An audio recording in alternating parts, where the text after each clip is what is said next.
नमस्कार. महाराष्ट्र पर्व लाईव्ह न्यूजमध्ये सर्वांचे स्वागत आहे.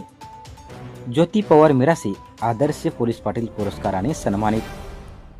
हिमायतनगर पोलीस स्टेशन अंतर्गत येणाऱ्या जिरोना गावातील पोलीस पाटील सौ ज्योती परमेश्वर पवार मिरासे यांनी पोलीस व महसूल विभागात उल्लेखनीय कार्य केल्याबद्दल जिल्हा आदर्श पोलीस पाटील पुरस्कार 2025 हा नांदेड जिल्हा पोलीस पाटील मेळावा व कार्यशाळा यात जिल्ह्याचे पोलीस अधीक्षक अविनाश कुमार यांच्या हस्ते देऊन सन्मानित करण्यात आले आहे. या कार्यशाळेमुळे पोलीस पाटलांमध्ये उत्साह संचारला असून आपल्या कार्याचा योग्य तो सन्मान होत असल्याचा आनंद त्यांनी व्यक्त केला आहे. कार्यशाळेत कायदा व सुव्यवस्था, नैसर्गिक आपत्ती, मदत कार्य, महसुली वसुली, निवडणूक इत्यादी तसेच दैनंदिन कामकाजामध्ये 2024-25 मध्ये उत्कृष्ट कामगिरी बजावल्याबद्दल जिल्हा पोलीस अधीक्षक कार्यालयात नुकताच पोलीस अधीक्षक अविनाश कुमार यांच्या हस्ते पोलीस पाटील ज्योती पवार मिरासे यांच्या कार्याचा गौरव करण्यात आला आहे.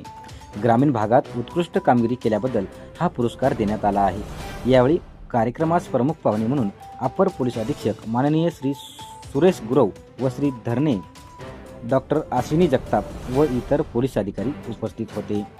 जिरोना नगरीच्या पोलीस पाटील यांना आदर्श पोलीस पाटील म्हणून पुरस्कार प्राप्त झाल्याबद्दल हिमायतनगर पोलीस स्टेशनचे पोलीस निरीक्षक अमोल भगत, सहाय्यक पोलीस निरीक्षक पाटील यांच्यासह भास्कर कंकाळ, पोलीस पाटील संघटना जिल्हा अध्यक्ष, जिल्हा सचिव संभाजीराव मडगिलवार, तालुका अध्यक्ष वैजनाथ चपलवार, सचिव नंदकिशोर आराध्य, गंगाधर मिरासे, सतीश रायपलवार, निलेश पाळसकर, संदेश तुळसे, पवन जयस्वाल, गौतम ढवणे यांनी अभिनंदन करत शुभेच्छा दिल्या आहेत. महाराष्ट्र पर्व लाईव्ह न्यूज, हिमायतनगर.